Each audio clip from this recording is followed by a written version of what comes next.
Selamun Aleyküm ve Rahmetullahi ve Berekatuhu. Aziz ve muhterem Müslüman doğullar, Allah Tebareke ve Teala taat ibadatlarınızı dergâhında kabul etsin. Her yerlerde olsanız zallarınız sağ olsun. Allah Teala afat belalardan korusun. Allah Tebareke ve Teala himmelerimizden razı olsun. Bir Müslüman doğun soraptırlar. Biz bir üle koşulduk. Altına bir ovaçı adam. Ola qurbanlık sığırda obada. Men bir özüm şehirde bolýan, ola daň atandan soň qurbanlygy çalsala obada men de şehirde bolsam ayaş dogry bolýarmy? Hadi musulman doğun, munyň işgali şerisi ýok.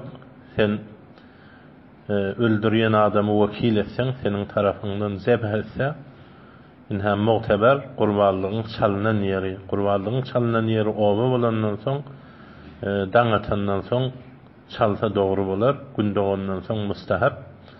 Aýt namazy okylmaýan yer bolandan soň aýt namazyň okulyp bolýança durmak lazım däl.